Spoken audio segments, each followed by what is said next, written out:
You are back in the shop, and this week on the channel I want to build a custom stamp, a branding stamp to brand my logo onto my products. I've been using a heat transfer method and it's really getting tedious because I'm actually doing quite a bit of projects right now. Now I looked online and I saw how much these cost, anywhere from $22 to $58 plus a week to 2 weeks to get the stamp. I want it now. So I'm going to build one out of scrap wood. So stick around. I'm Stoner Ericson from Ericson Design Company, and let's build something. Ta-da!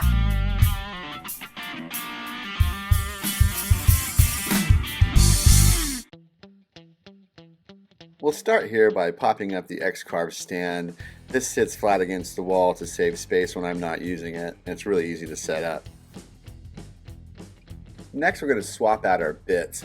I'm going to be doing a roughing pass using a 1/16 upcut bit and finishing with the 1/32 upcut bit. So I'll change those bits out real fast. I'll home the machine and then I'm going to find a piece of scrap wood. I have this leftover piece of pine and I'm going to cut it to 6 inches by 6 inches squared.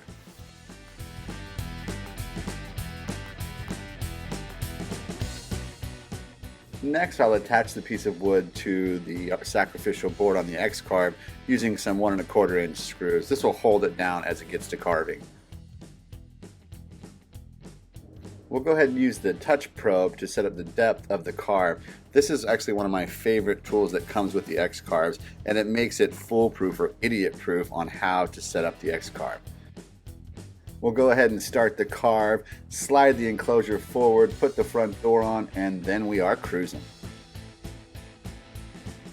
Right off the bat here, I realize this isn't going to work. It's actually blowing out the smaller letters because the pine's so soft. The Y on the company and the T and the X and the X's are just not going to be unreadable. So we're going to have to pivot here and try something new.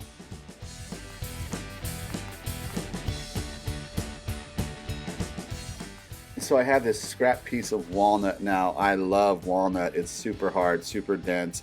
I'm going to sand it down to 320. One of the edges was still rough, so I'll run it over the joiner and I'll just join it. This is just good practices because I want to make sure I have square material. Then I'll go ahead and cut that to 6 inches by 6 inches. I'm trying to salvage as much of this walnut as I can, so I'm cutting off. That way I can use that leftover 1-inch piece for something else. Next I'll take some vinyl sheets and I'm going to run it over the top of the piece of walnut. Now this is my attempt to help keep everything solid for those smaller letters, so as the bit goes around it doesn't want to blow out. It has a little extra strength so I can get real crisp letters. I'll remember to mark the top directionally so I know which end goes against the fence of the X-Carve. Basically the same process here. I'm going to screw it down, set a probe, and get to carving. If you like fun and creative videos like this, hit that subscribe button. Do it, and do it now. When this carve came off, I realized that the lines in the top part of my logo were too brittle, so I went back and added it to be solid. Next I moved it over to the bandsaw and I cut it out so that the logo sits proud for the stamp.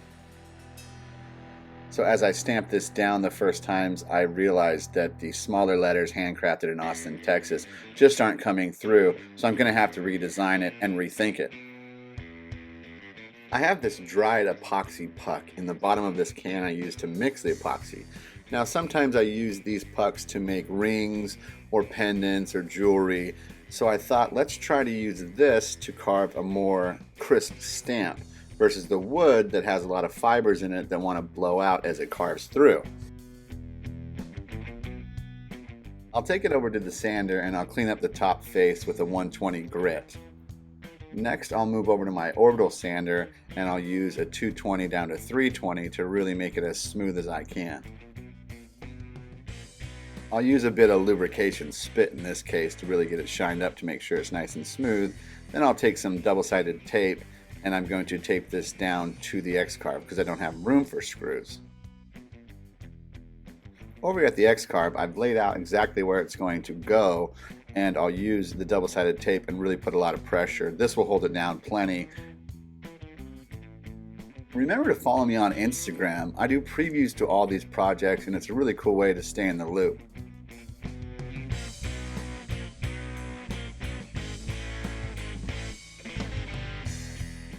I'm super satisfied with this carve. The third or fourth time is the charm. The letters are nice and crisp and sitting really proud above it. Now this is an upcut 30 seconds bit, so it's actually throwing up the epoxy chips up and out.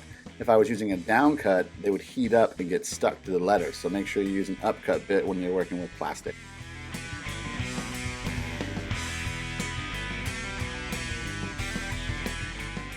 Very, very nice. This came out awesome. Next, I'll pry up the puck. Using the same double-sided tape, I'll take a piece of 1/4-inch scrap and I'll glue it down to that. This will give me room to take it to the chop saw and cut off the extra parts of the puck. Now, after I made the final angle cut, I realized it was too dangerous to do the last cut there. So then I'll just finish it on the bandsaw, gently passing it through to make the stamp stand proud.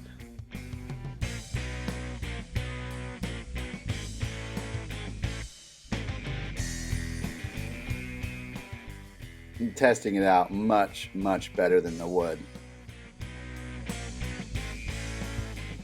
I'll move over to my dedicated dowel storage. You can see how I made this in my 3 shop upgrade videos. And I'm going to make a handle for the stamp. I'll nip off the end and then I'll run over to the sander and I'll roll it and I'll taper the end that's going to be going on the stamp. And then I'll round over the top edge after I cut it off to make it nice and smooth in my hand.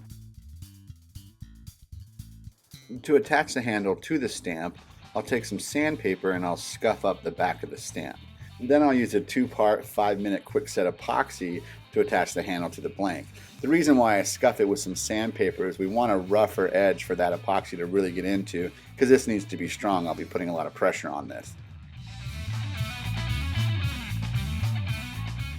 Now the handle hasn't dried all the way, but I can't resist to try it out. I am going to test different kinds of inks and ink pads to get the best, most crisp stamp, but holy cow, that looks awesome. Well, that's about as much fun as you can have. We did it. We made ourselves a custom stamp with trial and error. Remember, failure is success as long as you keep trying. I shouldn't have started with that soft pine. I should have always started with something harder like the walnut or even this epoxy, which was the one that worked the best. Now I'm going to be able to brand anything I build, from charcuterie boards to custom furniture, which I do all the time, and I've been using a heat transfer for it. And I think the next one we're going to do is we're going to try to build something out of brass that we can actually heat up with a torch. So if you like videos like this, leave me a comment. I would love to hear from you, and I'll totally comment back. I would love a challenge. I would love a subscriber to say, hey, I challenge you to build this, and I will totally do it. So remember to like, subscribe, and share. Check out my other videos right here. And I'm Stoner Ericson from Ericson Design Company, and we built something. Ta-da!